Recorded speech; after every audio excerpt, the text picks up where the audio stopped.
Our shitty camera. And we're live. Greetings. Well, we're not live yet? It down a little bit. Hey, Alex, What? Angle this down a little bit. Thank you. There we go. There we go. Obviously don't have. Are we live yet? Not live yet. It says we're live, 15 seconds, so I don't know what you're doing. Anyway, what's up, everybody? Welcome to the Gentleman and Scholar.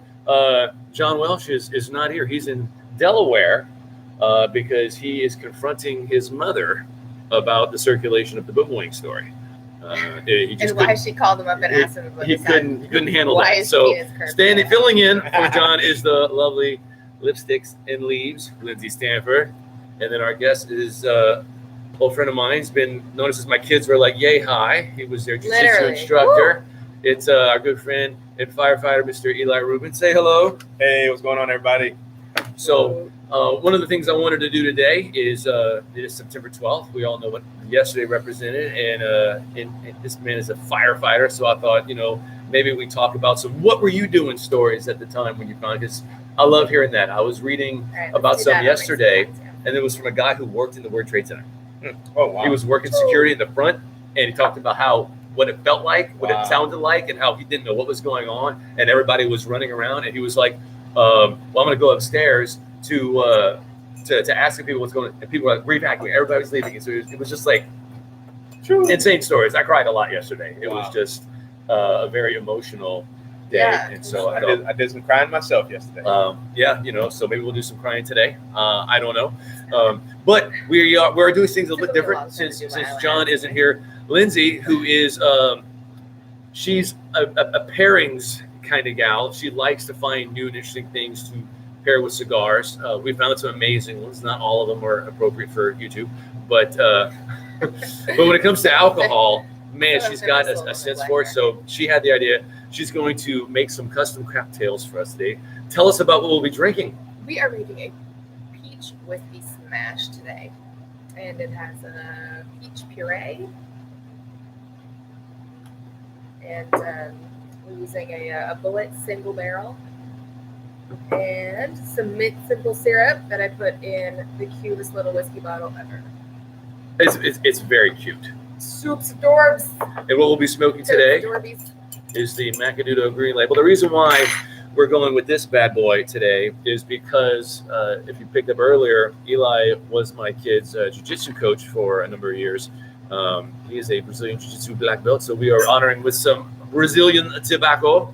So I've not actually never had this one before, but I have had the Inspirado Red Label, and it was quite good. That was recommended by my good buddy Chris over in Canada. What's up, Chris? He's in Cabo right now, living La Vida Loca. This motherfucker, he went there on vacation. Vacation for 5 weeks. 5 weeks. 5 whole weeks. Who has 5 weeks to take a vacation? My life would explode back home. Yeah, right. That would just be like, okay, I went on vacation for 5 weeks. And we have no clients. They all hired us. We have no clients. We have no home. We have no nothing. All right, so let's get these sticks honestly, cut. Let's do it. Let's bust it.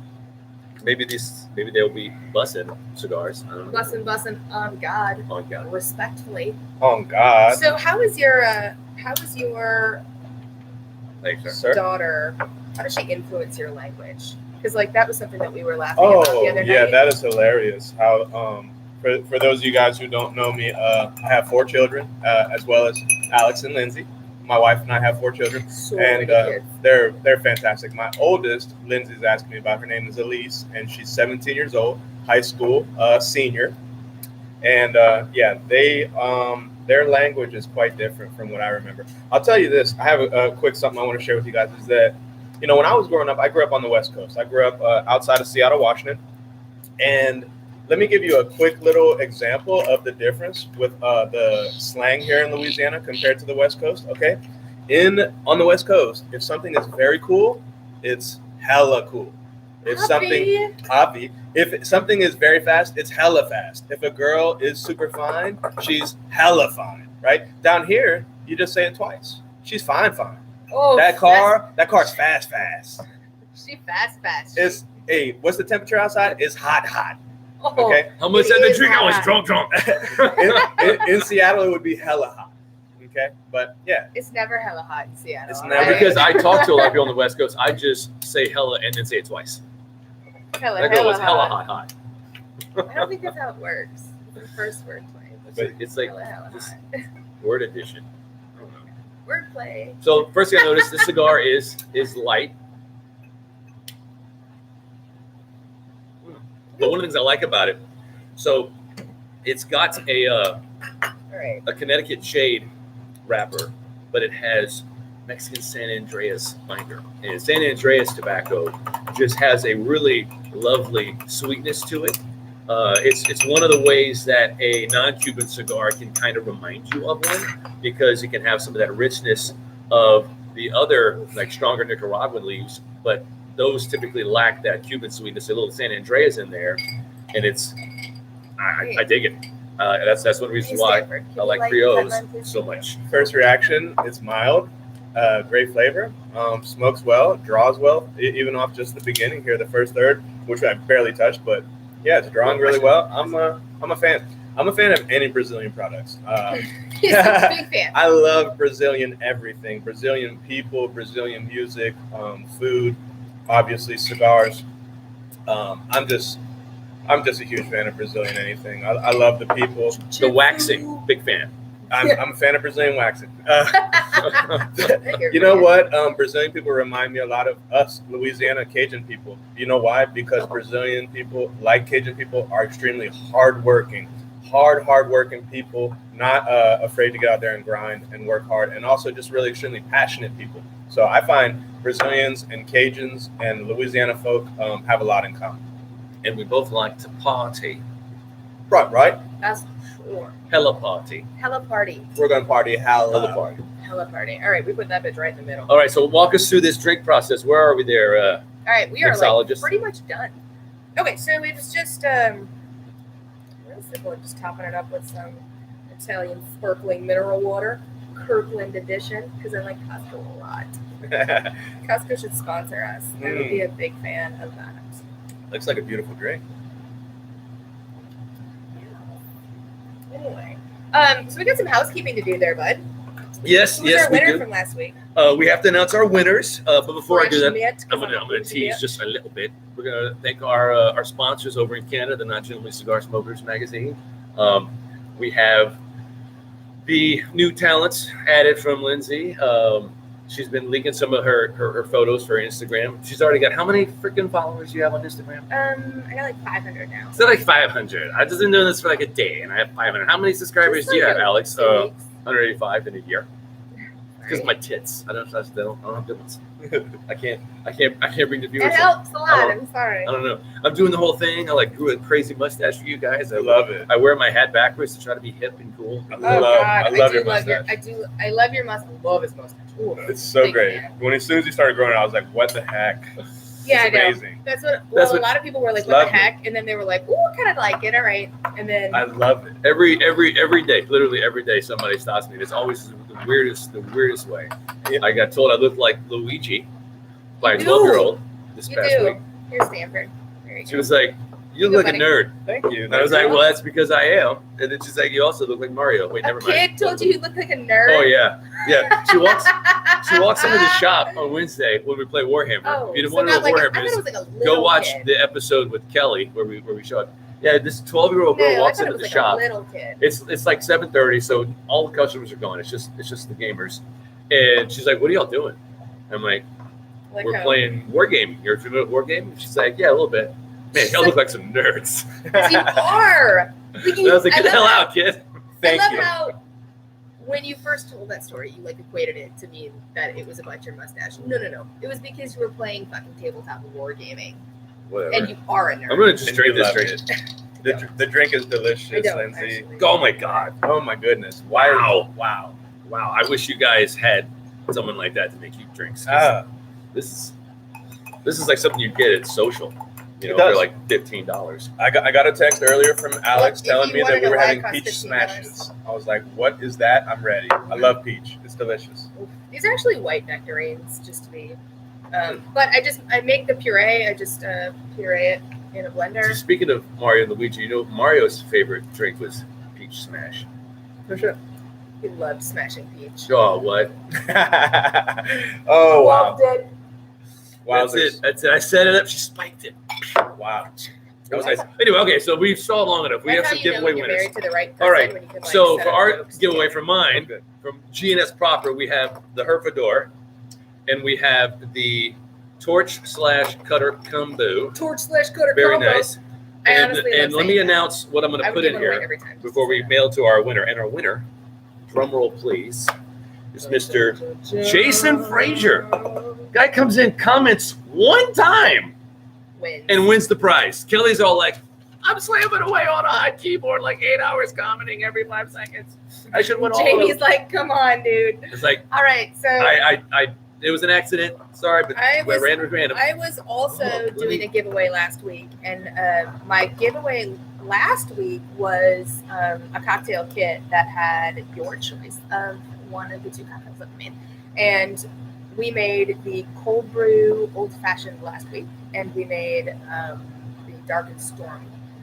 So my winner was Garrett Broussard. And Garrett, I'll be in touch. We can figure out the logistics. So, Jason, I don't know who you are, but thank you for being a fan of the show. Send us a private message, and we can get your address, So good. and we'll mail it to you. Let me tease you what the sticks are that you're going to find. I don't want to just surprise you. I want everybody to know what you get hooked up with. Cheers, So, bud. you're going to be getting Thank you so much. a Nesta Miranda Special Selection. It's one of my favorite sticks. It's one of my go-to dailies. Oh shit! I forgot to 'cause- choose mine. It's very good. Why is that You're so also good? going to be getting a It's Buenaventura by Curavari. It's That is a brand that not a whole lot of people know about, but those who do, it's kind of like being in Fight Club. You just like, you know, guys so have good. talent when he knows Those are so good. It's a fantastic stick. Pay attention to how it reminds you of a Padron because they are very similar. There's also going to be a Jaime Garcia Reserva from my father, another one of my favorite smokes. Doesn't get a whole lot of talk, but it is fantastic. And then, of course, John usurped one of my spots to put a 601 Maduro by Espinosa. So you were going to get something good, but instead you're getting 601 Espinosa. No, John's- it's a good stick. John's Don't get me wrong. favorite I just like to. I don't know that's why Boomawang. John goes for that over like Nesta Miranda or a Buenaventura, because those are arguably better and cheaper. Yeah. And then the last one will be one of Lindsay's choosing, which she hasn't made up her mind yet. She's not finished. 100% forgot to choose. I apologize. So it'll be something spectacular. Yep. This is amazing. What? Okay. It's mild. It is mild. I was just about to ask. All right, so we were into our first stirs. Share us your thoughts. Well, first off, it's an easy smoke. It's Mine's out. I forgot fantastic. about It doesn't Thank give, it's not one of those extremely rich or full-bodied, I guess you would call it, but it's just got a great flavor, and I love how it draws. I mean, I'm a fan. Thank you, Brazil. We love you. We love you so much. What would you say about pairing this with some rich coffee in the morning? I love it. It's so mild. It would be a great breakfast smoke.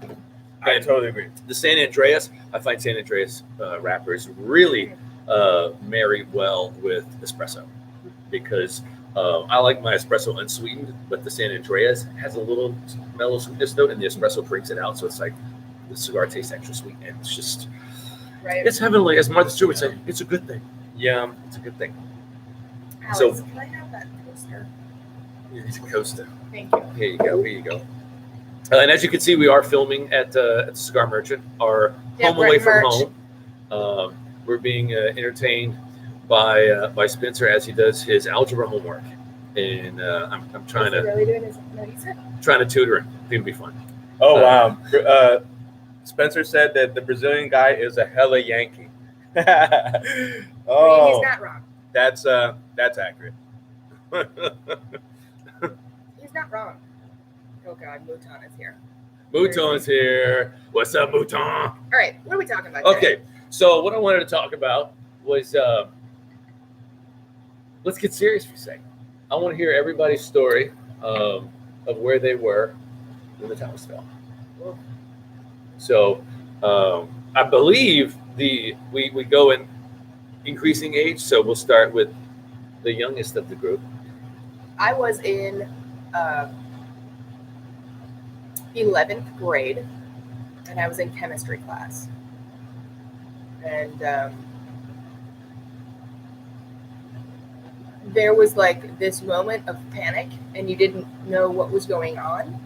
And the school had no idea how to react. And so like everybody that drove themselves were just like, well, we're leaving. And I just went home. Actually, I went to my boyfriend's house, and people came and picked up their other kids. But I just remember the moment afterward when there was that utter panic of like, what is going to happen? And there was like the gas shortages, and I mean, I had like just gotten a car, so I'm like, I don't know what to do. So I, you went and stood in line at the gas station forever and filled up your car. And I mean, they were like price gouging gas. It was like $5 a gallon.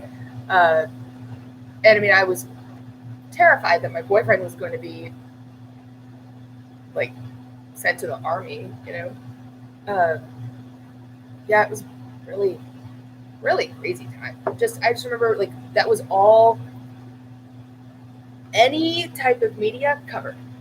Like you couldn't listen to music, you couldn't watch any programming on TV that was not coverage. The WWF did a show. They interrupted their show to do this like 9/11 thing where all the wrestlers like gave their own little monologue to the camera.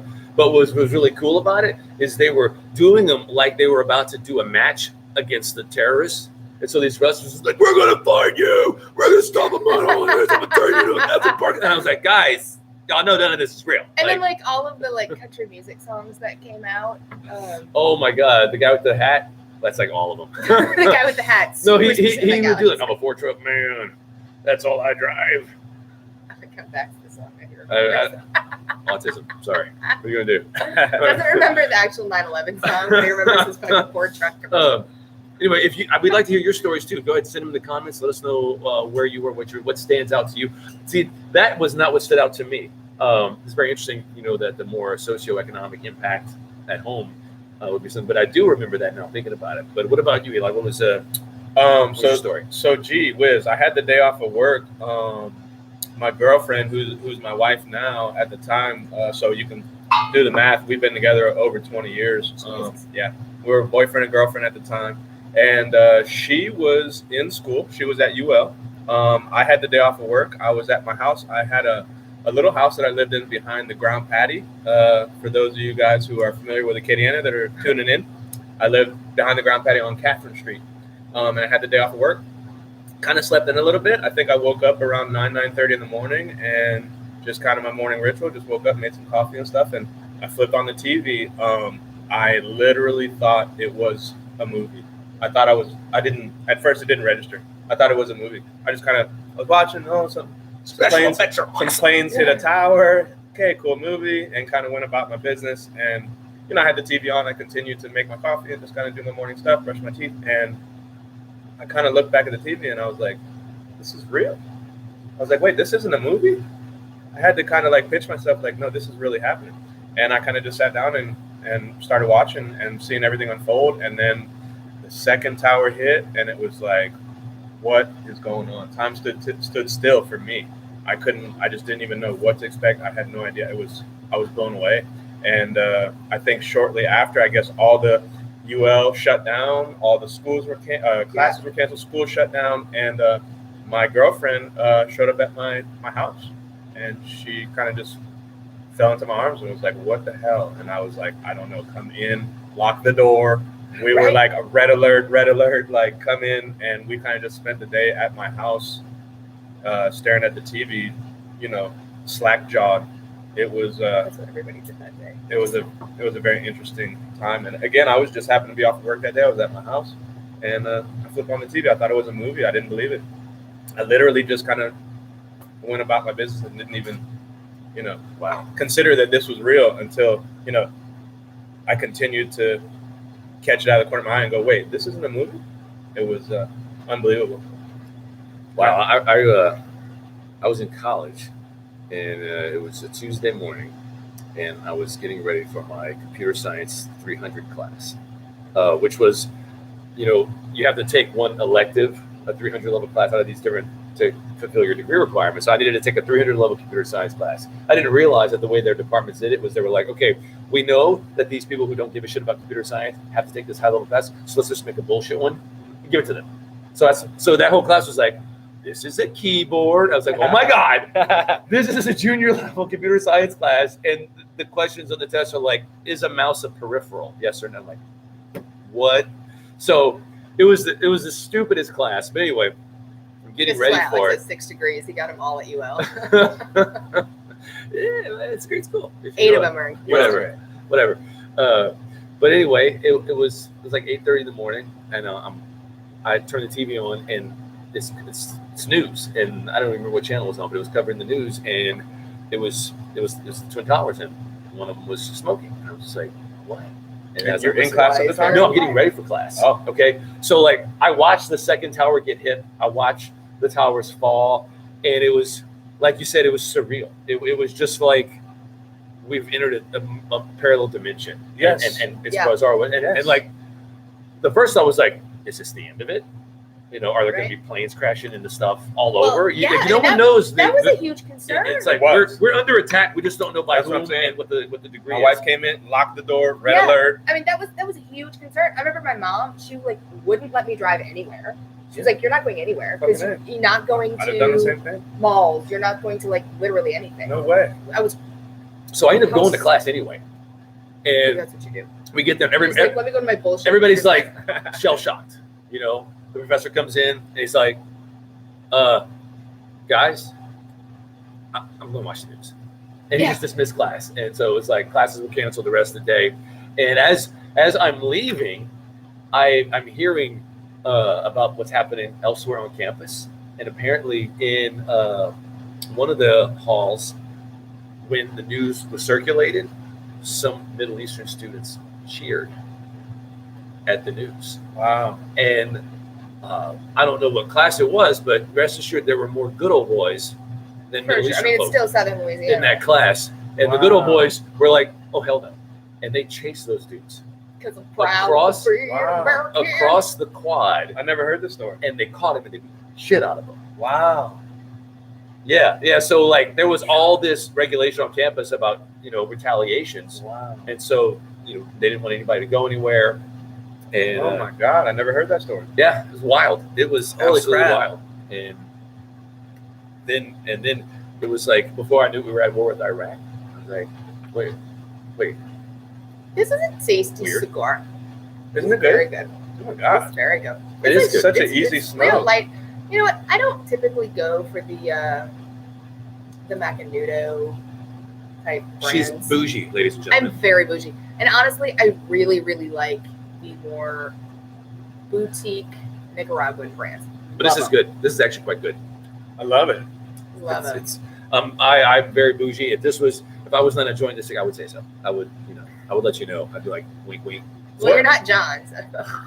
What's it? Be like, what's it comparable to? What does it remind you of?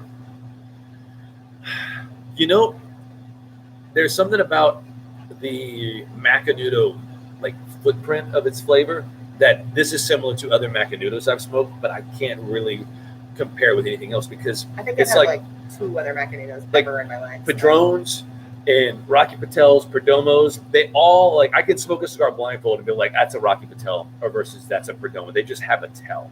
Macanudo has a tell. Is autism. And it's just something that's subtle, but it's a nice tell. Like I dig it. I love it. And this is not an expensive stick. This is like an $8 cigar. Is it really? Yeah. I'm actually not a huge fan of the. It's 12. Oh, okay, never mind. I've been. Wait, hold on. It's sub. I'm sorry. Sources. No, it's actually 12. $12. $12. Thank you, Spencer, in the booth. I'm not typically a San Andreas wrapper lover. Are you saying there's a San Andreas fault?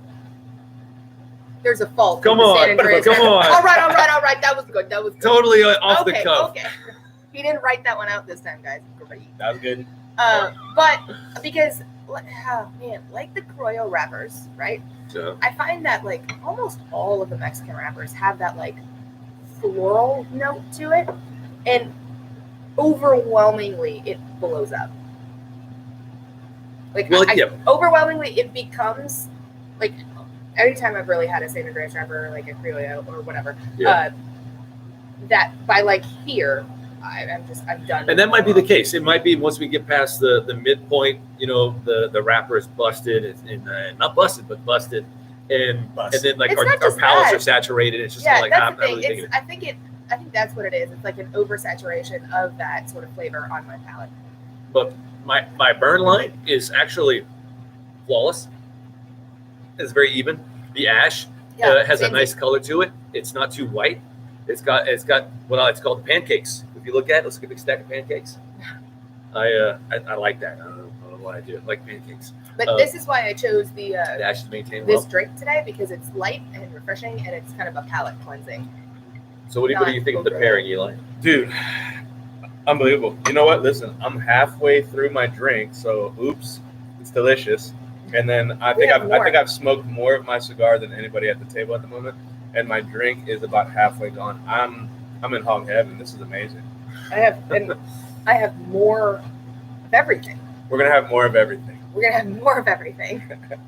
More jokes, more cigars, more drinks. So one thing I wanted to bring out for the viewers, because I know what you're all thinking, like, what kind of maintenance does such a glorious mustache require?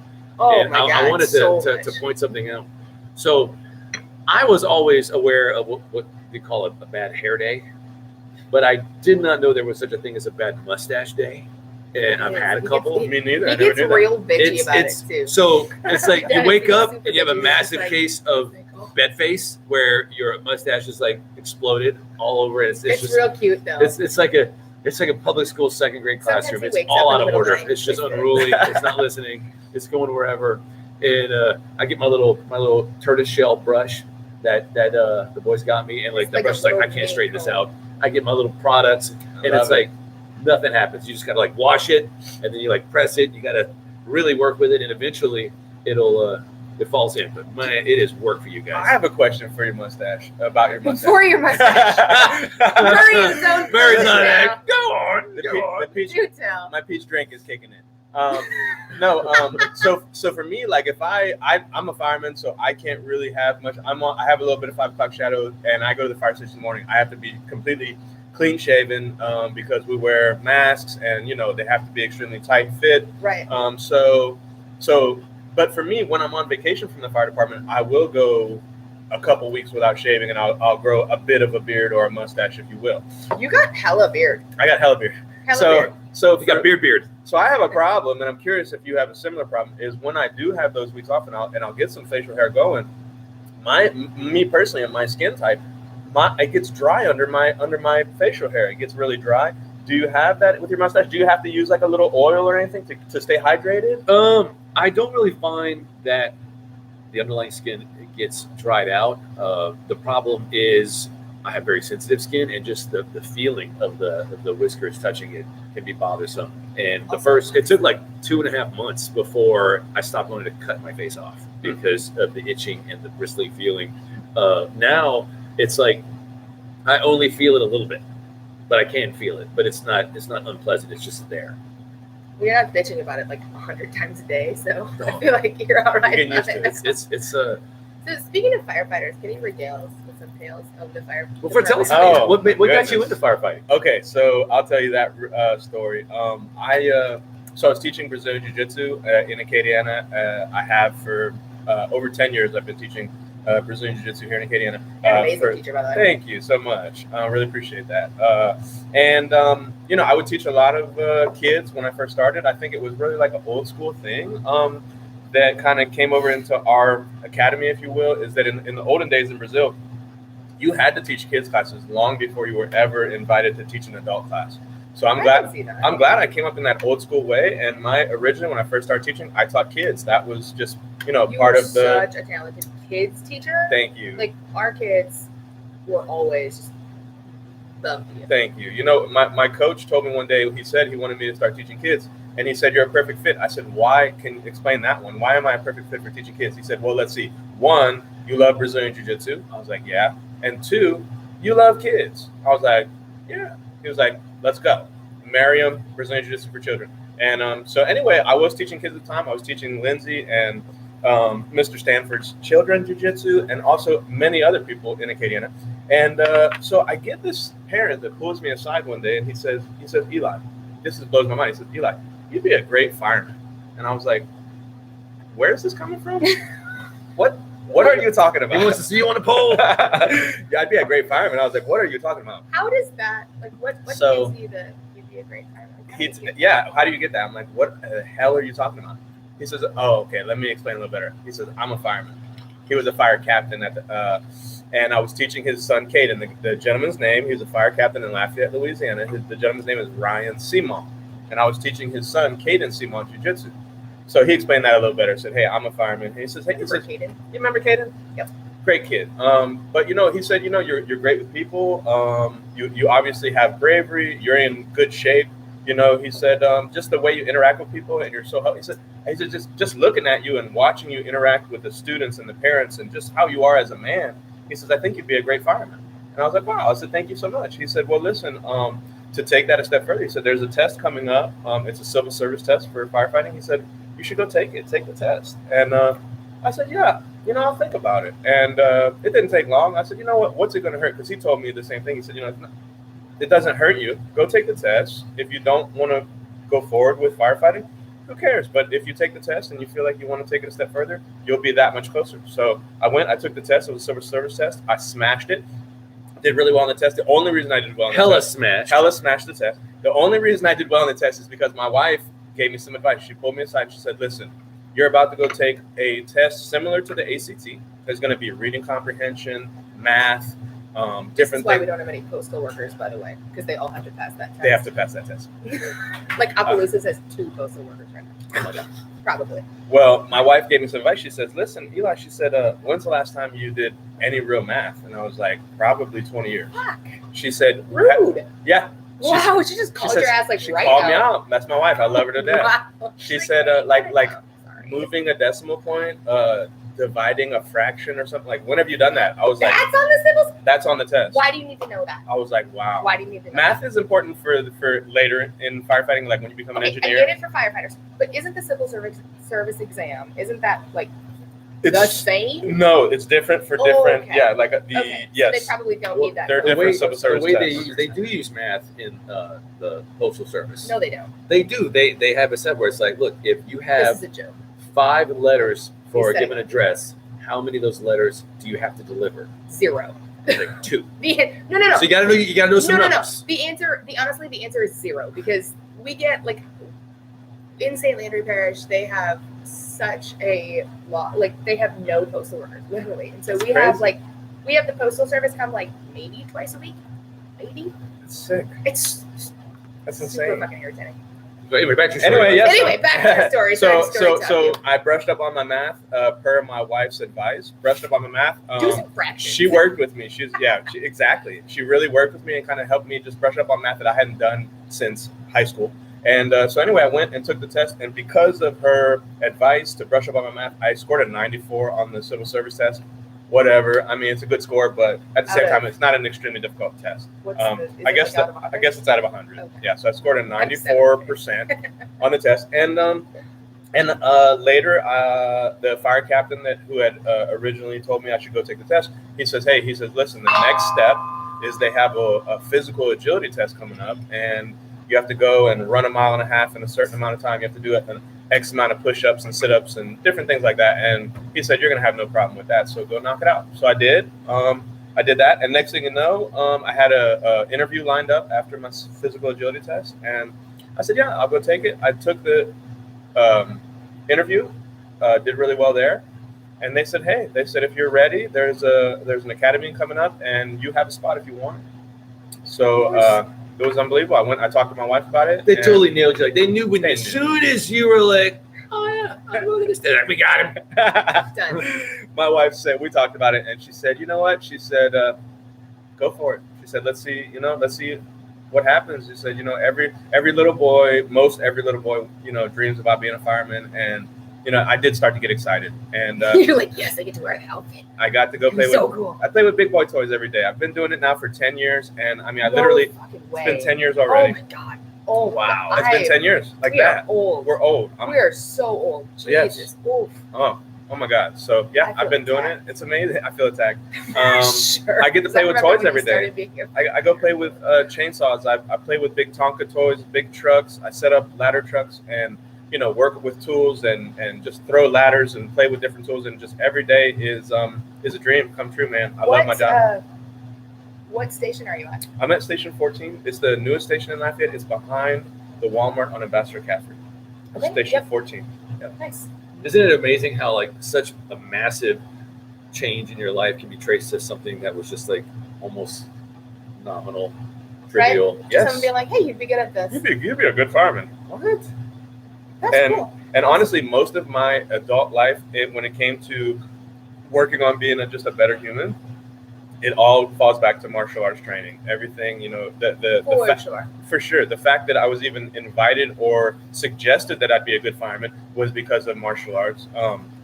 Working on being a better father, husband, and just a better person was all attributed to martial arts training. So, I mean, saved my life and just made me a better person. So, like cliche, people say that, oh, martial arts saved my life. I don't know if it saved my life, but it molded me into the man I am today. Well, that is hopefully what a good jiu-jitsu or a good martial arts school will do for you.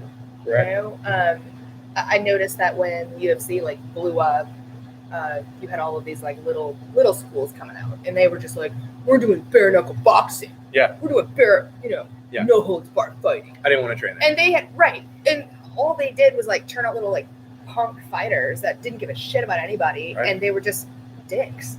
Totally. And I like the fact that when our boys started training there, like Tim, but more so Josh, for sure, told them, if you ever use this to hurt somebody, I'm going to kick your ass. Correct. And my kids were like, oh, Wait, my kids what? are still like terrified of Josh. Like they love him, but they're terrified of him.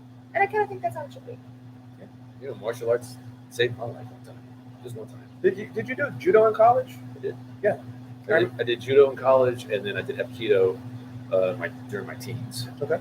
I saw UFC 2 with Tim and Tim Crater. Tim also is old. Alex is very And I old. was like, this is the coolest thing I've ever seen in my whole life, because I was a Jean-Claude Van Damme kid in the 80s. So like actually finding out, this is a real tournament that does this, I was like, I don't care who I have to kill. I'm going to see this thing. So I watched it, and this was back in 1994. Did you and Tim Crater go to college together? High school Together. Yeah. At We Westminster. both went to UL, but I think we went at different times because he did military. That's right. But I know I saw what Hoist Gracie did, and I was like, what is this magic he's doing on the ground? Because none of the movies had ever really showcased that. Yes. The only ground fighter in any movie was the little African monkey dude in Bloodsport, and that really wasn't the same But I loved him. thing at all. But he was like cracking coconuts and God, shit I with love his that hand. guy. But anyway, What so is it I'm with like, men in Bloodsport? I want to. I can't think It's of it. It's the best thing ever. It is. It literally is. It's a penis. I showed that to Because my I'm just like, I don't boys, get it. fully expecting them to make fun of me for how bad it was, and Connor was like, "You're right, Dad. This movie's so terrible, but it's awesome." I'm like, It's the greatest "You're thing my ever. son." It's literally- I've seen it once, and I was just like, I don't get it. I don't get it. Jackson. You don't look like a Tanaka. What difference does it make if Bruce Springsteen Springsteen is in Shidoshi. Jesus Christ. Okay, No, moving but along. anyway, so I wanted to train in jiu-jitsu, but there was no so Hapkido was the closest thing I could find, and so I did that all through high school and into college. That's awesome. And, but Tell the story. How did it help you? How yeah, did it help you? I actually had somebody break into my house once, and No shit. I confronted him, and he had a gun, and he was like, "Dude, I will kill you unless you train martial arts." And I was like, "I did." He's like, "Cool," and he just left. He's fucking Fucking with saved you. my life that I did martial arts. Honestly, Lindsey, he's fucking with you. you're Honestly, How Alex, do you live with this guy? I don't. I do because it's convenient, but like I hate every second. Every second. How do you live with this guy? Honestly though, Alex did one time like put a man in a rear naked choke until he like just fell asleep, and then It was gently coincidental. laid him I on put the- him in a choke, and he needed to take a nap. That's and then my he story. just gently laid him on the parking lot, and we left. That's the one thing I tell my friends about Brazilian Jiu-Jitsu. If it's one of the most gentle, violent ways to subdue somebody on earth. Alex like- just like, hey buddy, come. I'm gonna snuggle you until you fall asleep, and I'm gonna lay you gently on the curb and walk away. I don't have to hurt these or the elbow or my knees or anything. I literally just choke you And he would unconscious just- nicely. He All right, would just so wake up. In we 30 didn't mention seconds, the shirts we're wearing. Right. Yeah. These are his shirts. Okay, So Eli has some badass. he has a badass. shirts. Every time he releases a shirt, I pick I'm up. It's awesome. Anyway, gonna so post for a your link to next that shirt, later. Yes. can you please put something like Brazilian Jiu Jitsu? I love you so much that I will hold you in my arms until you fall asleep. Oh my god. Like make it We'll just real make romance Alex's- novel. I can do that. We'll just make Alex's special. We call it the loving art. Jesus. And I've had Don't several do that. requests from Lindsay to make some crop tops. Yes, So I need to do that as well. I do. He makes Just awesome because shirts, I man. feel like love the fabric. I'm being strangled by a small midget when I'm wearing crew length. Yeah. But when I eventually over my journey, my Brazilian Jiu-Jitsu journey and training with Crazy Tim Crater and Josh Artigue, Judo Josh, eventually Such a cool dude. Why- about 3 years ago. Now say again. Why isn't he there? Josh. He's never available. He's never available. Oh my God, he's Josh is always- always We busy. talked about getting him on, and then Okay. I think 3 years ago I got my black belt. It's been 3 years already. And wow, blue belt when we first when we first met, you. yes, I was a Yeah, blue belt, and now I've been a black belt for 3 years already. And but when I earned my black belt about a year later, I decided for fun that I would make a little batch of T-shirts. I've been getting tattooed for my whole life, and I really like Japanese tattoos, and I really like the Japanese flowers, like the chrysanthemum and the cherry blossom. So I was trying to make a little design for Eli Ruben Brazilian Jiu-Jitsu, and I came up with a cool chrysanthemum flower and made a design. So I'm like, you know what? Let me just make a little batch of shirts and just see how it goes. And I made the batch of shirts, and it sold out. Now, they were cool shirts, but it sold out in a manner of 2 hours. Were those the They were first gone. ones The white first- ones. Oh, They were white. They looked like this, and they were white. And they sold out in 2 hours. Do you have It this was one? unbelievable. no, Now, this one's mint. Okay, so This you one's have mint. that one, and then you have another one. You have a Which black is one. I that? have the black. She has the black. He has the black. Oh, with the white. It says hard to submit. Yeah. But I Yeah. literally, I'm stubborn, really. That's That's honestly. what I knew that's it was true. perfect for Very you. stubborn. It's very stubborn. But I made a batch of shirts, and it sold out in 2 hours, and I was You like, "What the heck You is have going badass on?" designs. The design is First cool. of I all, think that's a like, big part of it. Thank seriously, you. it's like How'd you come badass up with designs. you the got demon good, head here? They were like, So cool. I got a bunch shirts. of cool Japanese tattoos. You can see a demon mask on the inside of my arm, and I have one on my chest, and so I just kind of Your it's just sleeves are part of my pretty amazing. tattoos. Thank you. So That's really- so I just kind of make these shirts that are cool, and so it's also I'm humbled by the support from the jiu-jitsu community and just my friends in general, y'all, Holy- that will buy a shirt from me, and Yeah. it blows my mind. The support is unbelievable. It really just feels so good. And every time I make a batch of shirts, I try to do something slightly different, but keep them similar with the Japanese style, and the patch on the back is always the same, and they always sell out so fast, and it's just like it makes my heart smile. So whenever my friends will put out a shirt, right, like a fundraising shirt, I buy all of them. Yeah. All of them. Like I have every T-shirt that any of my friends have ever put out. I only wear yours because they're comfortable you. and they're cool. Thank you. I'm picky about what I wear. Thank you and, so much. So Well, what I I would wear it the more cotton's if you important. had a crop. Yes. The cotton's important. Yes. You also pick shirts that feel good, not They're those really like soft. really. No, not that Like those heavy brutal The movements heavy where it's ones? like hefty. it doesn't hug you. It just kind of like it looks like it's a box of T-shirt where the And sleeves like once just you dry like it, papered weighs all like 10 closed. You know, pounds. it's not even. It looks like you're about to go battle like 100 hornets. Yeah. Why are you wearing that? So I appreciate a T-shirt that actually like hugs my body so that I A don't. little bit athletic fit and just really soft. Yeah. Yeah. Yeah. But That what I works. love about I'm gonna the post your link. shirts, Thank you. besides the tactile nature of them, is that you use so much Japanese imagery, Mhm. and for me, what I fell in love with MMA was the Bushido, and anything For that sure. that really emphasizes that aspect of it. I love that because if you look at MMA now with your Conor McGregors and your Paddy Pimblets, they don't have Bushido. He's They're Bushido. entertainers. Chael Sonnen, is very Bushido. vocal, outspoken person about the attitude era of mixed martial arts. I where it honestly became- really hate Chael Sonnen. where it became more about the But he is the correct. show of it rather than the honor code of it. And That's gone. Well, The honor code. I of it can is kind of gone. appreciate that a little bit. It's funny to have guys like Derek Lewis in the UFC who are not traditional martial arts, but there was something about those old UFCs where it was these guys were like, I'm the best of the world in my discipline, Right. and I'm coming here because it's the warrior code. I'm testing myself. Right. Right. I can just remember watching Jason DeLucia's promo for UFC 2. He's like, I'm a red sash in Kung Fu, and I came to the Global Fighting Championship to test myself. Like, Awesome. how is that not just amazing? Yeah, the honor code of martial arts is gone. Like, especially in UFC, and especially in those, like, tiny little promotions, somewhat, anyway, I guess. Different. Are you clinkying me? He's like... Clinky, clinky? He just did the, When I was watching The the bullshit last waitress episode, I had to read through all the My glass is comments empty. to pick a winner, and I had to see everybody who had commented. I noticed somebody was like, "Alex needs a refill," and I was like, "I'm letting the viewers down Oh. by having my cup stay empty." well, so we didn't... So- I'm fixing that. we didn't bring... Last time, we made the drinks prior. And then we didn't have the liquor next to us. So this time, because I'm smart, I was like, hey, we're gonna It's we're gonna brilliant. bring It's it brilliant. over She was like, here. "I'm going to make the cocktail since she's doing pairings anyway." Now Yeah. you guys get to see that. Also, Yeah. if So she ever shakes a drink, you're going to be in for a real treat. Alex is like, it definitely needs to be mixed more. I'm like, Oh no, I started getting the stir. I was like, "God damn it, she's not shaking." We're reading the shaker Thank you, next time. Lindsay. you're welcome. Okay, so we're gonna do Yeah, she's gonna make us another round. The second half of the show is gonna get a little sloppy, but that's all right. It's all good. Do you have any good? Okay, so firefighting. That's Oh, yeah. amazing. She wants to But hear some firefighter let's- stories. Yeah, tell me some Oh. like interesting firefighter And stories. if you talk about a kitten in a tree, we're gonna slap No, I would never. Okay. You guys have to do that. No. Okay. you. Get your own damn tree, lady. We do not get called for Crawl up kitties your in the own tree. country. No. You know, gosh, most of the stories I have to tell you, I mean, most of the stories are pretty bad, and will bring down the vibe of the show. Will bring down the vibe a little All right. bit. Do we have like good stories? There are good stories, You yeah. can't be doing this for 10 years and not Yeah. like one. There are some good stories. All right, let's focus on that. Okay, let's focus on a good story.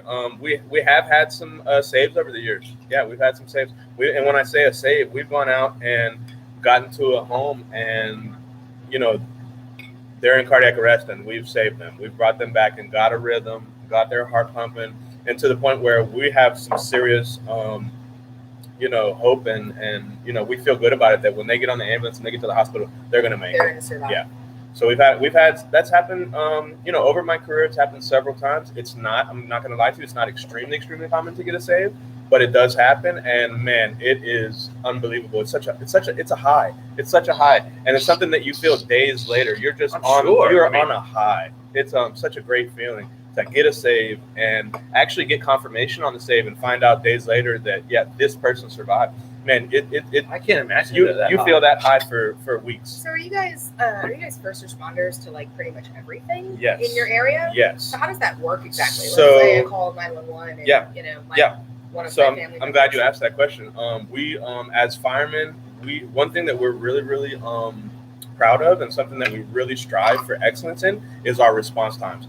When a call comes in, we are out of the door. We are out of the fire station in 30 seconds. We're on the truck. It started. Incredible. It's unbelievable. It is incredible. We are out of the door in 30 seconds to a minute. We're in the truck, and we're already on the way to the emergency. So we're very, very proud of that. And in Lafayette, now it depends on what city you work in and what department you work for, but our city in Lafayette, Louisiana, we get called out obviously for fire. We also get called out for accidents, of course. If we have an accident anywhere in the city, we're going to get called out. We may have to cut someone out of a car. We may have to use the jaws of life. We may have to, put MS-20, which is, we nickname it kitty litter, and we put it over the oil and stuff that's slick on the road. We do a lot of cleanup, and we do amazing work on accidents. But also, a lot of cities don't do this, but we do. Lafayette, Louisiana Fire Department, we also get called out for every single medical call that comes through 911. If somebody is at Subway and says they're choking, we're coming. Really? And I'll tell you what, because of our sense of pride of getting out of the station quickly and getting to those calls as quickly as possible, we beat the ambulance 99% of the time. We're there before the ambulance. So we're first responders. We go in there, and here's our job. We go in there and we try to That's strong. I saw that before. Sorry.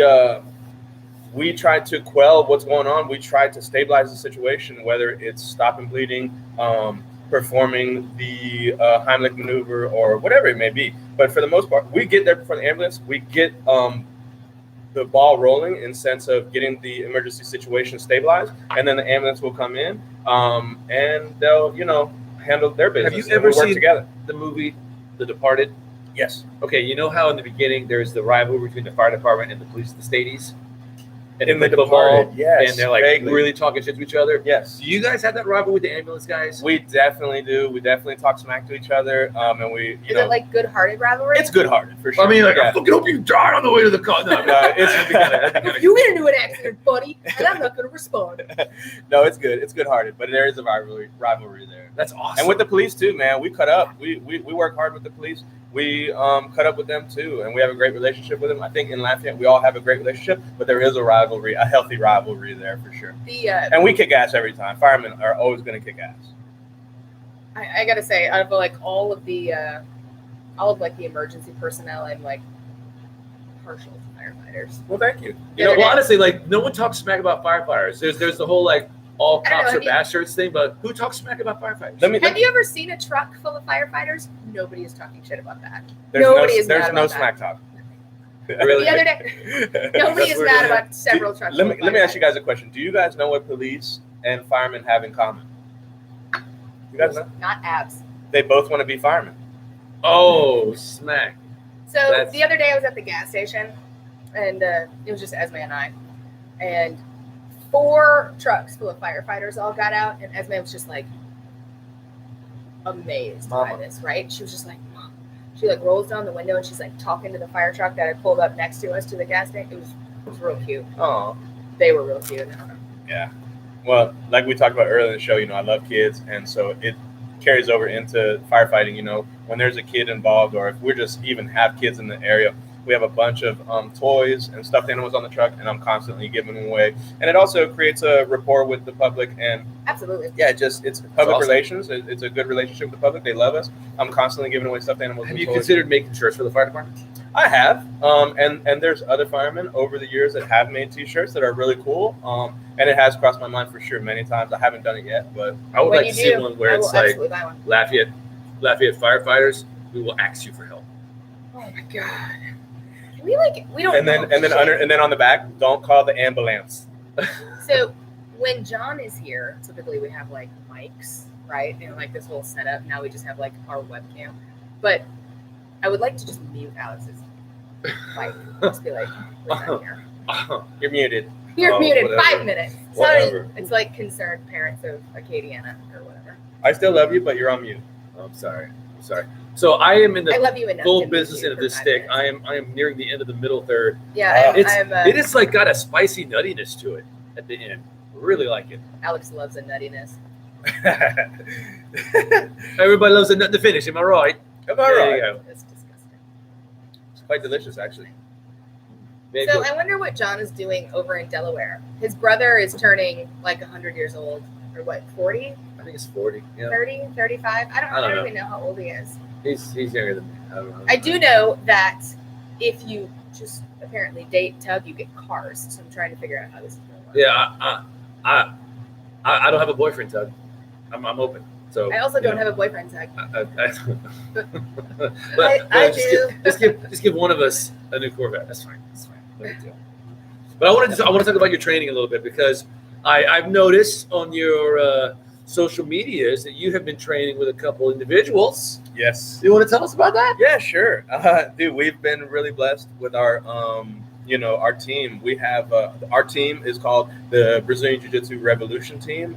The co-founders are Master Rodrigo Medeiros and also Master Julio Foca Fernandez. And they're the founders of our Brazilian Jiu-Jitsu team, which is housed in our martial arts academy. It's called Gladiators Academy of Lafayette.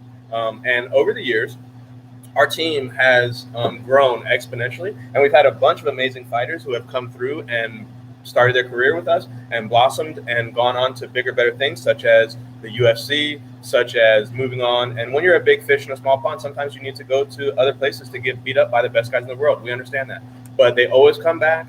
They always come and they train with us and spend time with us. And as of late, we've had Dustin Poirier. Yeah, he was just in, what's last week? Yes, he's been in town and he's been training with us every Tuesday and Thursday night. I teach submission wrestling. It's a no-gi Brazilian Jiu-Jitsu style, and we do that every Tuesday and Thursday night at 6:30. We've had Dustin Poirier, And also, Alan Jubin has been training with us on Tuesday and Thursday nights. And nobody's mad about that. Nobody's mad about ooh, Alan, handsome as hell, Jubin. For hella handsome. Hella handsome dude. Handsome.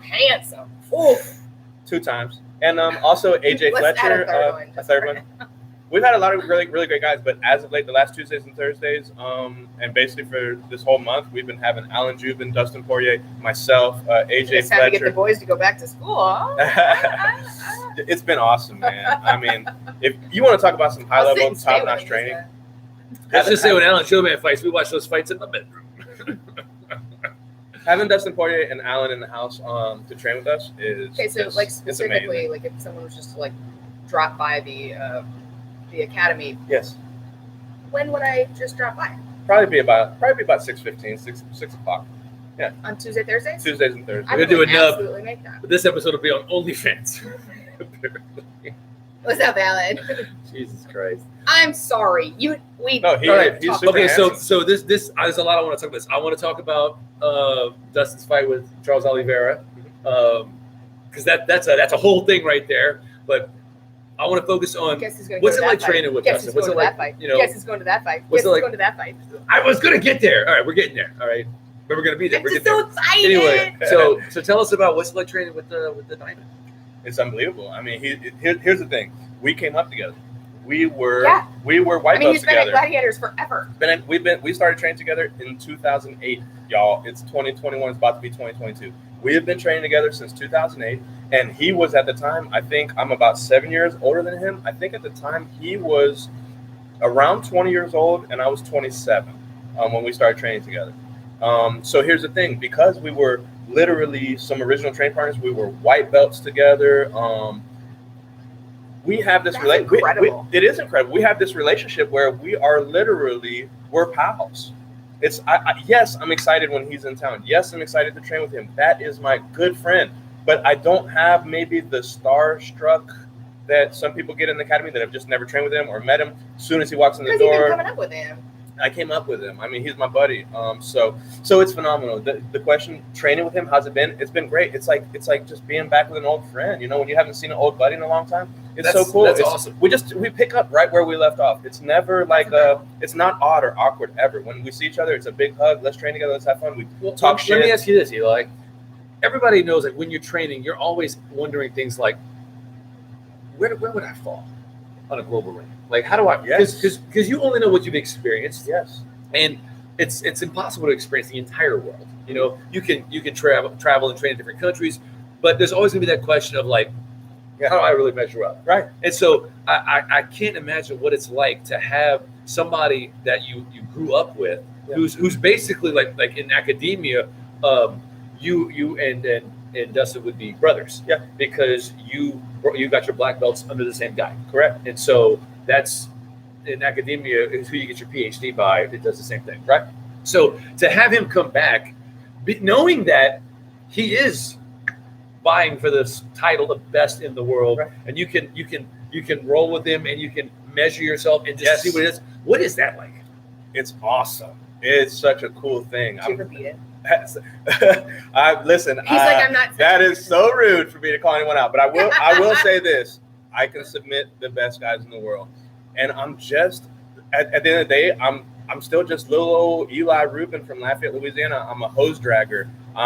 You know, I'm nothing to write home about. You know, I've won some titles over my Jiu Jitsu career, and I've been invited to fight on some of the biggest stages in the world, and also referee on some of the biggest stages in the world. But I will tell you that I love what I do, and yes, I have and I continue to submit the best guys in the world. So one thing That's that awesome. I really like It's amazing. when our boys were training regularly at Gladiators, we've kind of taken a little break, but when they were training regularly there would be a lot of times where, you know, they'd be getting their stuff done and the men's class would come in second, and we would stay and just like watch them roll. Yeah. You always had a peacefulness to your role. Like it was always just like very methodical and interesting to watch. And I mean, I respect, there was like a harmony to it. You were just like, this is just like this is my life. Thank you so much. You're really, really interesting to watch. Thank you. You know what? My coaches,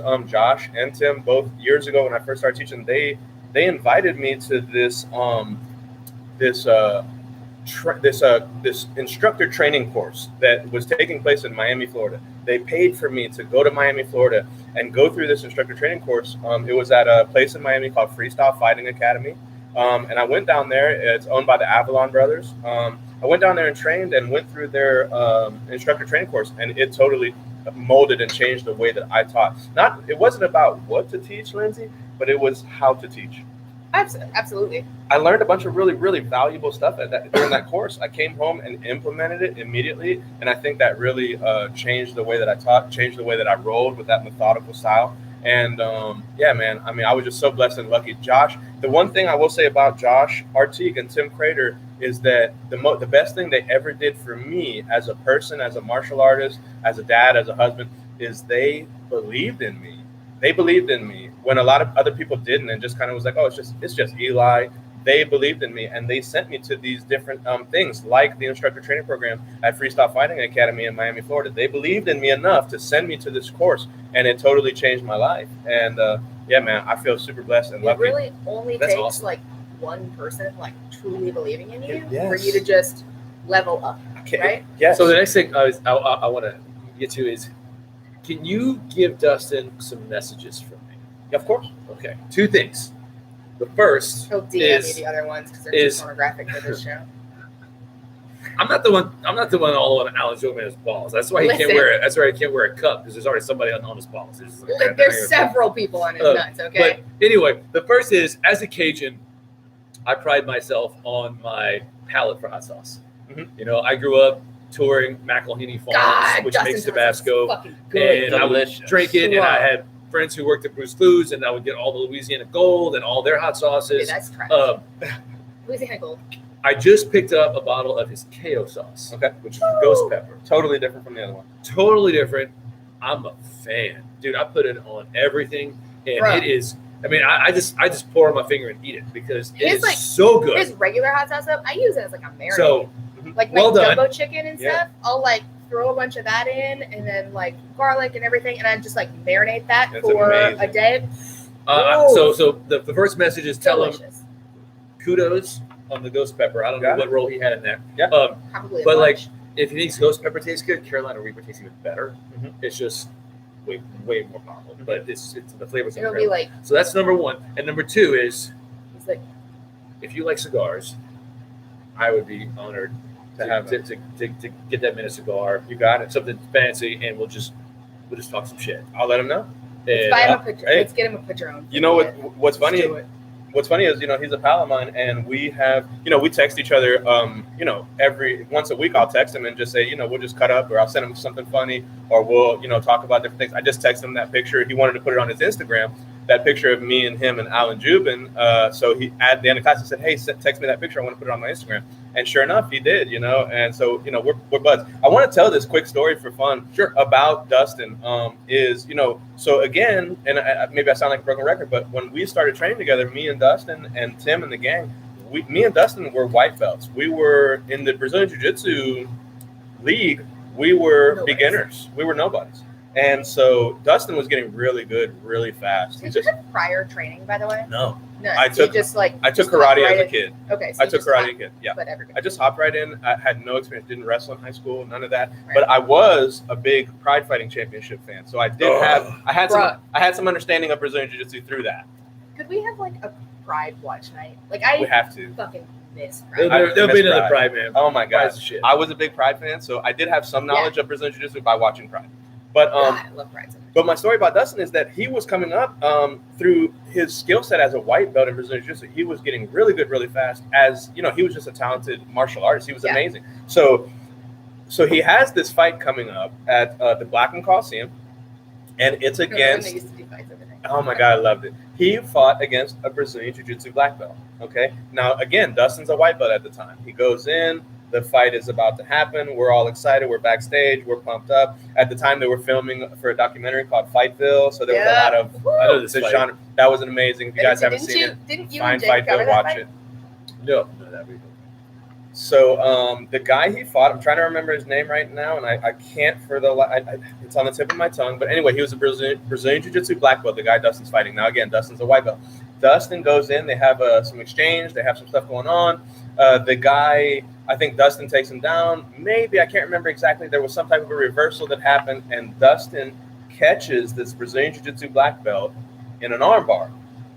He's breaking the guy's arm. There's some popping. There's some cracking. There's some noises. The guy's making a face like, oh, my God, my arm is snapping in half. And the referee stops the fight.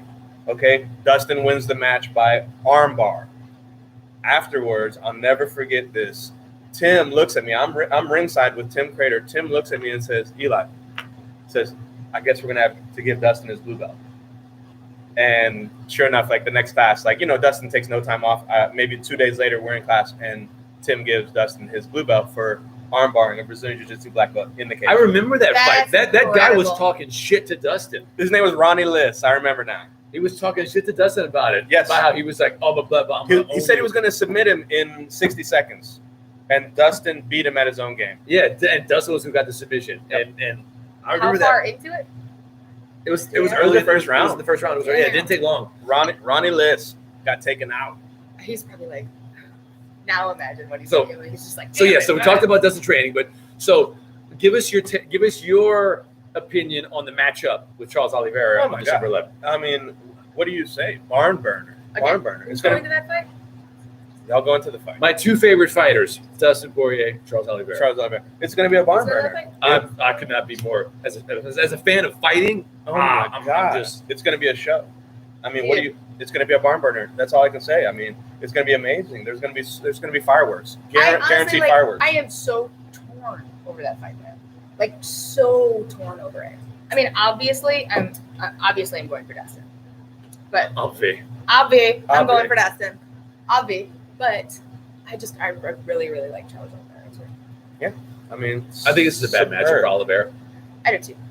because he But it's the gets next caught. step.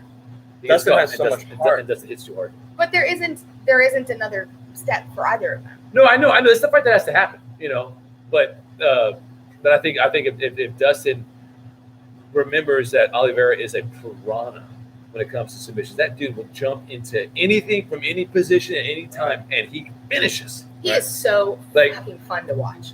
I was like, that's my guy. The first time I saw him fight, because he reminded me of the way I grappled when I wrestled. It was always, I don't care about securing a position. I don't care about if I look like I'm Just getting gonna rip your dominated. arms off. I'm going to grab something and rip it off. And Yeah. it was always, no matter what position I'm in, I'm going to find some way to find something and rip it off. And all the guys who were just wrestling for control and trying to I just want to dominate. Man, I was getting all those guys and all kind of weird stuff. And then Oliveira does the same thing. I'm like, dude, that guy. What? That's awesome, and I totally agree with it. I also have to say, with my recent training with Dustin, and in all our years of training together, man, this guy is so hard to submit. He is such an escape artist. He's so good at escaping. He's so good at holding on and finding a way out. Recently training with him last week, I mean, I caught him in a couple of nasty spots and a couple of nasty submissions, and he was able to gut it out and escape those positions that a normal human being, a normal training partner, they're tapping out. Dustin is just such an escape artist, and he's so gritty and just amazing. He martial definitely arts, man. still has that like Cajun, just white trash sort of grittiness to him. Where, Yes. like, he's not giving up. No, Like, he's not giving up, and So he's hard gonna to find a submit. way to get out of it. right. Yeah. Exactly. Absolutely, he is so much fun to watch. So Oliveira, man, you're gonna have to work if you expect to submit this kid, Woo. man. There's All right. no submitting. Can we go back to the cigar for just a second? Because I am at my band. I had to remove it. Yeah, You know that I am not a smoking past the band type person. And like I said earlier, typically in these San Andreas wrappers, that floral kind of blows up. It didn't this time. I don't know if No, my, no, it has. I don't know if It's actually gotten steadily better yeah, as we've gone through. So I have to say that as a snob who tries to stick to At least he, the like, boutique. admits it. Oh, yeah, totally down. I'm a snob. he's I wouldn't normally smoke a Macanudo just because, like, to me, the brand doesn't ascend to what I want to smoke out of a cigar, like a Plasencia or Patron or My Father or something like that. But No, this is actually it's a quality steak, man. Nothing wrong with it. Nothing wrong with it. Nothing wrong with it at all. I absolutely. Also, the drink is amazing. This one she poured about a double portion of bourbon in, and it's definitely Murray's about to go kinky on here. Just like Murray's always kinky. This is amazing. That's why I like Murray so much.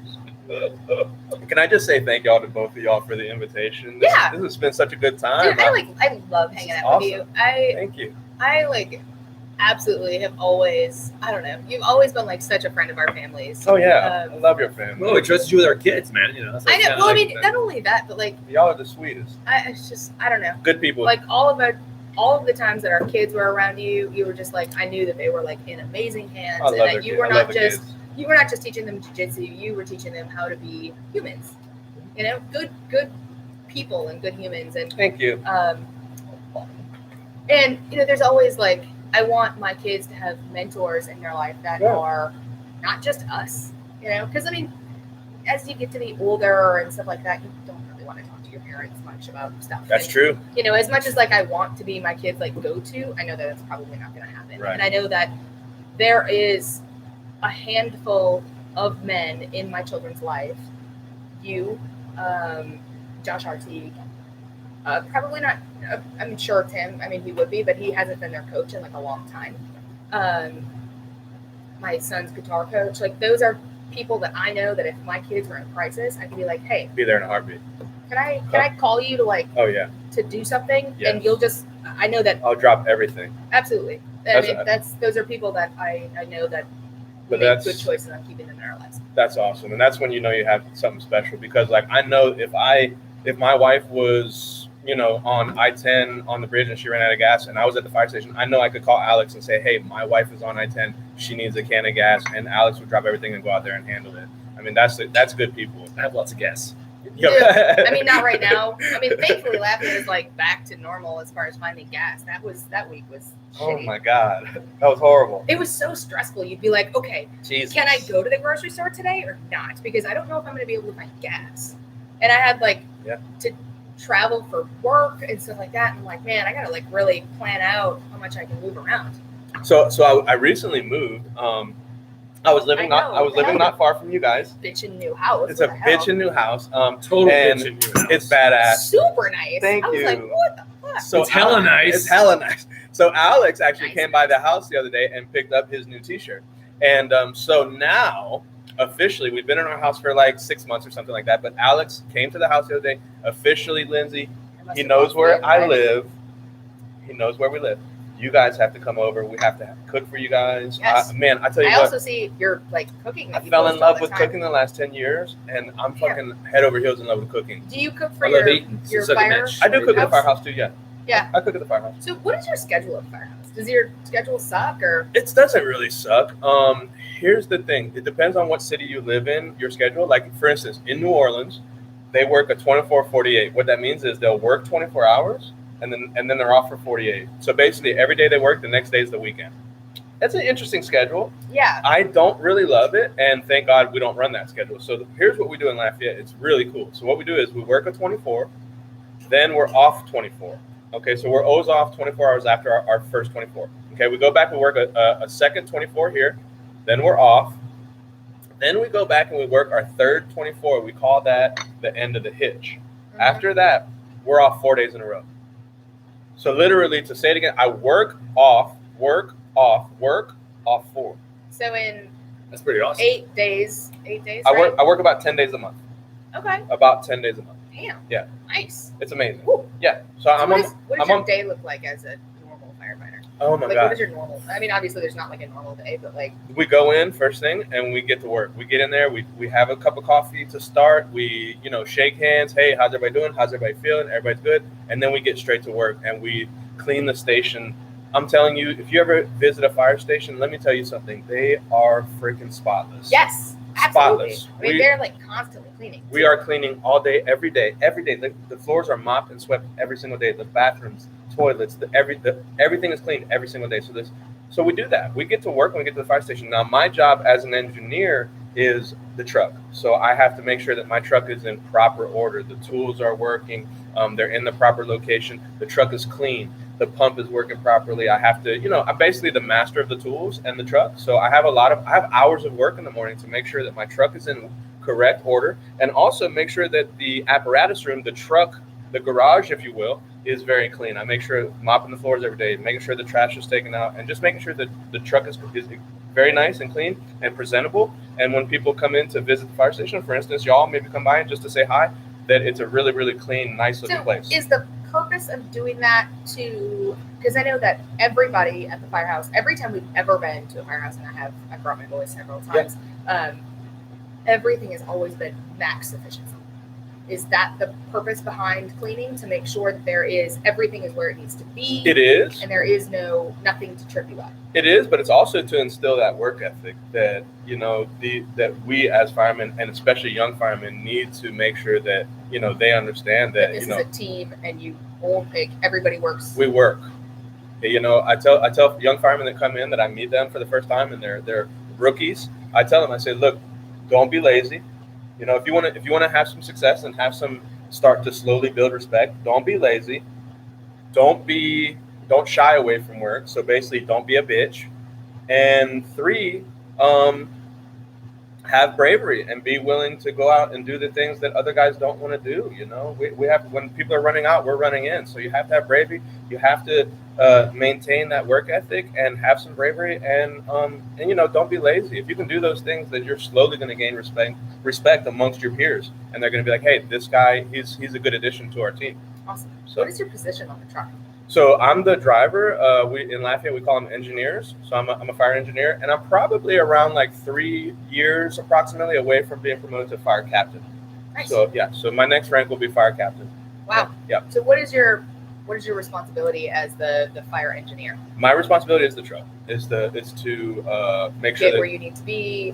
Yes, I am the driver. I make sure we get to places safely, and then secondly, my job is to pump water. So I'm actually using the math, and I'm using all the tools and levers at the pump panel to make sure that I'm pumping properly, to make sure that my pressure is correct for the correct amount of line, no matter if it's 200 feet of line, or if it's 100 feet of hose line, or if it's an 1 3/4 hose, or if it's a 2.5 inch hose, which is a lot bigger than the 1 3/4 hose, to make sure that the pressure that I'm pumping is correct. So there is some math behind it. Yeah. Interesting. So it takes a little bit more of the noodle up here than it does necessarily of the muscles. Yeah. Very cool. One of the things I want to say, we talk about cigar culture a lot and how awesome it is, and a perfect example of how amazing it is that when I was ordering a shirt from him, we were just shooting the shit, and I don't know how cigars came up, but he was like, dude, I love cigars. I love cigars. And I was like, what? And so it was just like angels came down. One of those things. It's like, oh man, he was like, you have to come over, we have to smoke some cigars for cocktails. And I was like, that's what we do, man. That's what we do. I invited him to my house, and then here I am on the show. One thing led to another. Bada bang, here he is, smoking Hey. quite nice stick. Get out of Drinking here. some delicious cocktails. Look here, see, you did good, kid, real good. As long as I'm around you, So that'll be second best. Let's schedule that dinner there soon, yeah. Yeah, no, I'm serious. So we're finally settled into our new Yeah, house, and we let's want to have y'all over. For I'm sure. telling you, the last 10 years, I fell in love with cooking. I've been cooking all kind of great stuff. I Absolutely. want to show off. I want to cook for you. For sure. Absolutely. And I want you to Set it show up. off. Kids I want to be also? there for Let's that. do it. Yeah, of course. Yeah, my Yeah, kids for are sure. gonna The whole family, they're gonna love it. The new house is awesome. We're super blessed, super lucky with the way the housing market has been lately and stuff. Man, we got an amazing interest rate, and we got a really beautiful home for a great price. So yeah, I mean, just the way that the Are housing you back has in been, Lafayette now? or we're you back up in by Lafayette now. So now we moved. So we live close to Lindsey, and Yeah, y'all live Upper Lafayette with us. yes, we lived rather close to y'all in Upper Lafayette, and now we live in the heart in Carencro. We live in the heart I of call it Upper Lafayette. Upper though, Lafayette. Because I don't want to say it from Carencro. Yes, my daughter was like that for the longest time. But we live in the heart of Lafayette. We live right by Lafayette High School. A swanky little subdivision. In a swanky little subdivision. Nice. You know where Corner Pantry is? Yeah. If you go up past Lafayette on your left, Yep. and you get the Dulles, Corner Pantry's on the left. If you look to the right, across the street, subdivision there's a across little there? subdivision. There's like Yeah. a brown fence that borders the subdivision. That's where we live. So the final. Lindsay's already leaked this, but I'm going to talk about it anyway. So Dustin's fighting for the belt for the undisputed. This is the second shot for the undisputed world title. December 11th in Vegas, he's fighting Charles Oliveira. It's an easily fight of the year God, I'm matchup. fucking excited. Because I'm so excited. Oliveira is a bonus winning machine. Dustin is a bonus winning machine. So like, and that card is putting them gonna together be on paper is just like, stacked. oh my god, it like I have The more rumors that I hear confidence about that that fight is card, going to be good than any of the Dustin McGregor fights because Dustin McGregor fights are just. well they were good. They were It's a payday. It is like a Oliveira's payday. fight with It's Chandler, that was like a fight of the year. Dude gets dropped. But Yeah, I think the absolutely. difference is that Chandler's not the striker that Dustin is, and I think if Dustin gets hurt like that, he's not going to make the same mistakes. But we are, Gentleman and Scholar will be going. John's going with his brother. We got a place. We're going to be staying at the Palace. Wow. And we're Yep. going with some friends, and we're Wow. going to go to the weigh-ins. And Oh, We're yeah. going with Chris. we may Hargrave, shoot a who was, couple of also little nub a guest. videos for you guys while we're out there. What's that? I said we're going with Chris Hargrave, who was. That's right. Oh, That's right. yes, I did see that It's episode. one big family. Yeah, Chris Hargrave's going to be. I can't wait to meet. It's like, do you want to go? It's like, no. Yes. So Alex, one morning, I think it was like what last weekend. It Yeah. was last weekend. He was like. He seems like a cool guy. He's Oh, very, he's very my bro. cool. He's awesome. Very cool. I like that episode. He's Very awesome. cool guy. All my friends are awesome dudes. They're great. He's like so, just good people, just solid people. But Alex he like rolls over in bed. Right, it was like 7:30 on a Sunday morning, last Sunday. He's all like, "Hey, here's the ticket information." And then like Chris had texted at like 6:30 in the morning. Here's all the ticket information. Go ahead and buy it. And I'm He's like, excited. He was excited. it was like 7:30 a.m. and I'm like sitting here buying plane tickets. How much? Did you get a good price? So good. Nice. You coming? So I want to. So like literally, like I want to go so bad. we. What's the date? I think like tickets for the two of us to go. I mean, we're flying like Spirit, so it would be like in baggage. We're like in steerage. It's a paper basically. airplane, but they're very good. out, Technology's of, great. out of Lafayette? of Houston. Out of Houston. Yeah, we're But driving to less Houston. than $200 for airfare for the both of us. That's awesome. I know. I was like, okay. That's I mean, basically, we're going to be ridiculous. riding in a giant box with holes cut into it. But hey, They're just gonna Hey, like dropping off in shoot it Vegas. out of like a cannon and just hope we land there. I wrote a market like, put the peanuts in the hole. Hey, I'm gonna plug my my T-shirt. Yes, plug your T-shirt. Listen, I'm I gonna post the do link later. have some left right now. I just made a small batch, and I have a couple small and several medium left. So if you're a medium or a small, find me on Instagram or Facebook.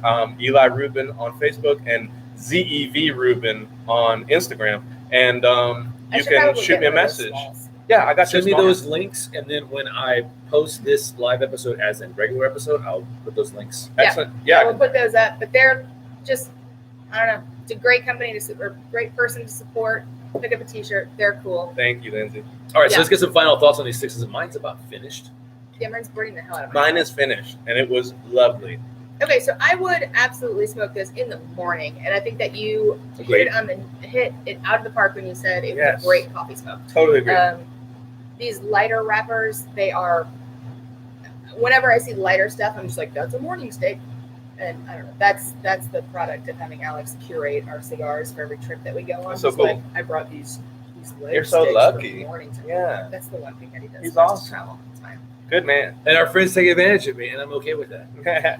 Whatever. Yeah, I'm definitely gonna be using you out. Whatever, buddy. Whatever. Pal.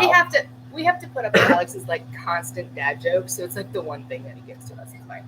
Whatever. By the way, so we were fans. the drink. What the heck, Lindsay? You knocked this out of the park. Thank you. It's Wow. amazing. It's amazing. I'm a little drunk. The I'm puree very drunk. that you added to it Yeah. was wow. I'm talking about delicious. This is ridiculous. It is really just. It's easily it's as empty good. Like, now, but it was really just pureed peaches. we went to that new restaurant, Vestal, and their drinks are like $15, $16, up to $20 a piece. This is easily as good as anything, if not better, we get over there. It's, You know, This is so, so I have had several of the cocktails on Vestal's cocktail menu. Have you guys been to Vestal? good. Where is that? It's downtown. It's That used to be. the old Antlers. Yes. Incredible. You need to go. Honestly, you do. Their food is amazing. Really. I think their steaks are good, but I think there's better steaks in Lafayette. Mhm. Their other food though, incredible. Really? incredible. Like, just don't go for a steak. But like anything else, like I had Their sides are great, small plates are great, appetizers are great. honestly, like Alex got potatoes last time, and Both times. Delicious. right. They're So the last time, like I took a bite, and I'm like, we're gonna get another bowl of these. Like I just told the waiter, I'm like, just another one because Their I'm tartare gonna eat is this whole thing. Out of this world. It's like Wagyu tartare. It's yeah, it's amazing. incredible. It has like fresh wasabi in it. Oh, Anyway, But their cocktail menu yes, is extremely whiskey heavy, very whiskey heavy. I So do love whiskey. no problems with that. Yeah. I'm Fan. not typically a whiskey drinker. I don't know why. I just don't gravitate to it. I'm usually like a vodka gin. We love vodka too. Yes. So they don't really have. I think they have like one vodka cocktail and they have like one gin cocktail. They're both great. Are they? Everything on their cocktail menu is maybe a little heavy. Hmm. Okay, so it's like I can have like one, maybe two, Mhm. and then I'm like switching to like a sparkling rosé or something like that because they're just like they're palate heavy. What I'd like to say about the steak, playing off something you said about. How was your $105 Wagyu steak? Okay. Yeah. It said They market had price. market price on the menu, so I ordered the steak, and it comes back $105 just for the steak. That was like, wow. Wow. All You right, got the bill and you're like, wow. It was delicious. not Someone's ordering that living again. large. I mean, it was like Any good? it was a Wagyu steak, so the steak itself was of superior quality, but the way they cooked it with the glaze on it and this, I mean, there was not a glaze. I didn't There was find not a it. glaze. Mm. There was not a Like glaze. it was He doesn't good, know what he's but talking about. with what There I was not expect the a steak to glaze. be, I'm very snobby about steaks as well as whiskey and cigars. No, it was not. He's snobby about literally So- everything. I'm But sorry. about the steak, the biggest problem I have with Connecticut wrappers is they bore me. Is Yes. that they start off like, oh, this is nice, this is tasty, but then by the second half of the stick, I'm generally like, agree.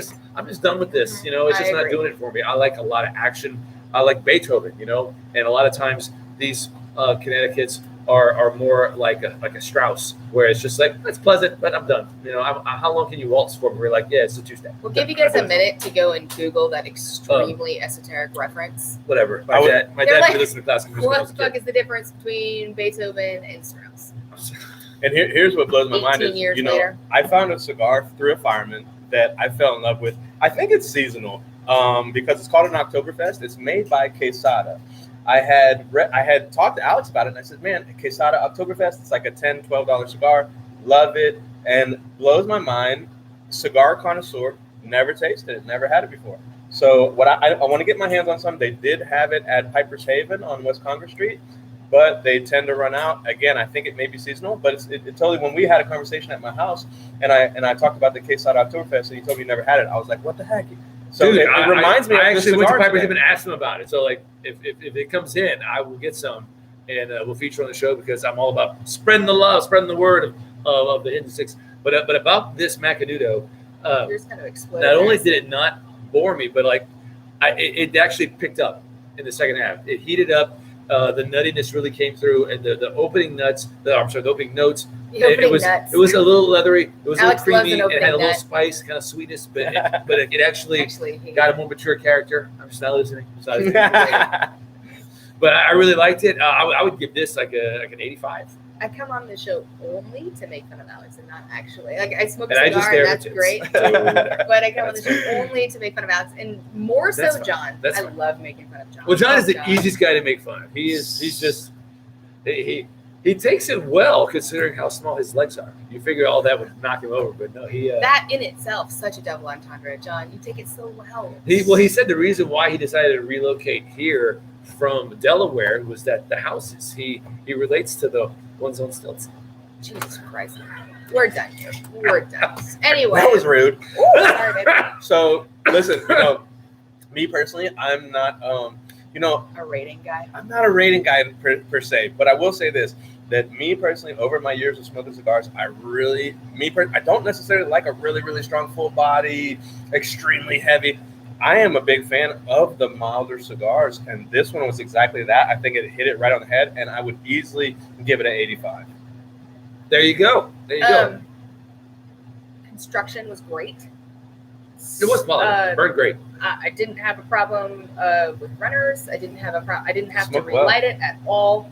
Other than that, obviously, one time when I just forgot to pick it back up. But Make it yeah, up. I mean, I don't know. Do we know what the aficionado rating is? I do not. I did not bother I do with not. this one. We don't really care. Okay, sure. But I also want to say they're 85. I the don't really care. It drinks 100%. peach smash was delicious. It was extremely refreshing. It did have a palate cleansing effect. It also had a palate numbing effect because you made it stiff as hell. That by the end of the second one, I'm sorry. The first one I only put in one shot. I'm like, look at my paper. I'm like, well, I lost the ability to read, so we're just gonna wing the rest of this episode.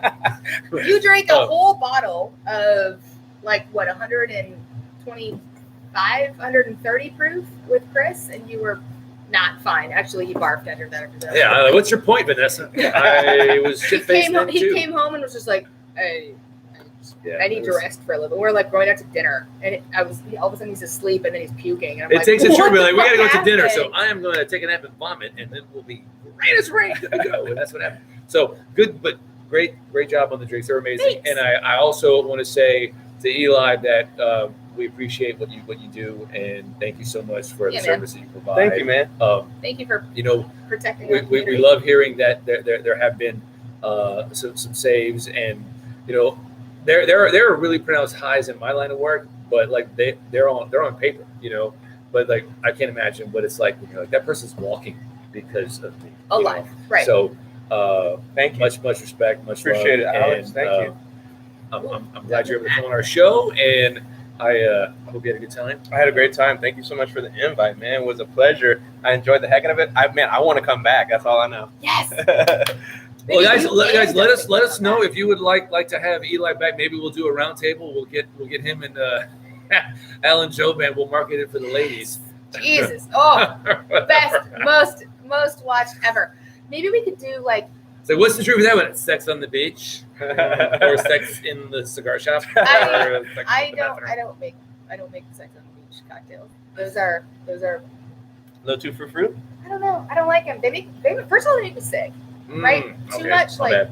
sugar in Too a much drink. sugar. Ugh, makes me burn. My bad. But maybe we could do like Eli and Josh RT. Yeah. We'd love that. That'd be great. That's We what I love. we have to wait till John come back. Josh honestly has like so many good stories. Oh my god. So many. Good stories. If we have RT on the show, I am going to ask him about his surprise 50th birthday party and the roast he got by Freddie It was Mercury. so cute. Did you hear about that? Cute. No. Oh, so he had his 80s costume party theme 50th birthday party that Henri planned. And honestly, the 80s, it was Josh and Henri as to why Murray is a thing now. Yeah. He was because Freddie of them, Mercury. The mustache. Yeah, He so kept the mustache. Henri hit me up and she was like, could you roast Josh for his party? And I was like, absolutely. And I was like, The trick question. that's what I do. I've been so I was like, waiting for this. is there something special you want me to embarrass him on? She was like, get a pen. So she sent me every piece of incriminating piece of information about RT, and I was like, oh, this is good. So I was like, I got enough. So I put together this roast. So I get there, and I was like, first off, is there anything I'm not allowed to say? And she was like, you be you, fam. And I'm like, awesome. So I'm thinking like Andrew Dice Clay, no holds barred. I can just do whatever I want because that's how I roast. I go hard to paint. He so does he. I get over there, Hello. and there's Hello, kids. Alex. There's And Misha's kids there. And There's I was like, children there. I'm about to Children. emasculate your father in about 45 minutes. Like, and so I'm like, Kids need to and go they're like, outside. whatever. So I'm like, okay. And my kid's teacher, Christopher, he's there. Oh wow. Yeah. And so I'm like, oh, Yeah. I'm gonna make some friends. Oh yeah. Here, you're about to be popular. So popular. so I quickly, So I'm like, popular. should I just like do that had so much PR after it. a Nickelodeon roast, or is like, oh, that artsy, he's a poo poo head, I was like, no, I'm not doing it. I wrote a really good roast, and I'm gonna do it. And Because he does he. So we got kind of drunk, and then Alex pulled out like every single dick and like every single dick joke. I went in there. I went after him so hard, and I didn't even hear about that. after it was over, I'll send it to you. We got the whole. I've never video. seen Henri laugh so hard. It was amazing. Josh looked like he wanted to murder you. He was The so whole humiliated. time. He comes to me. He was like, "I'm gonna fucking kill you." I'm gonna fucking kill you. Literally, But it was like, but that was I've well never- done. You know But how it you wasn't. like? You know how Josh has that face? You know what I'm Yes, talking about? yes. It's the face. The where he- face. That 1,000-yard stare of like, you're gonna die. Yeah. So Yeah. I was like, okay, he's either gonna like be okay or literally. So, going but here's to the murder thing. Alex. He knew from my material that his wife had betrayed him. For sure. So like, if For sure. he kills He me, was- he's got to kill her. And so he was like, She all like, gave you I've been undone. So I'm gonna take this one like a man. It's like, all right. There was conspiring. That's the reason Shit why we I'm had. still alive, is because like I have a death pact with Henri. So like, you can We're both going we have a down. death pact. We're both going down. So we'll definitely talk Alright. about that. But anyway, I went as Freddie Mercury from Live Aid, so I had to grow a mustache. And Lindsay was just like, I love the hey, mustache. what if you kept it? I'm like, are you serious? She was like, I don't like it.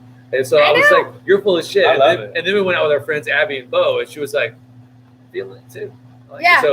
So I was And like, so Abby and I now we have a death pact, which essentially means that if Alex shaves his mustache, he's gonna die, and we're both coming after him. I have multiple people looking for me to die right Yeah. now. So Seriously, great mustache. it's just like one of those things. Who would have known? Who would have known? Who would have known? Honestly, he gets more attention on a weekly basis than I do.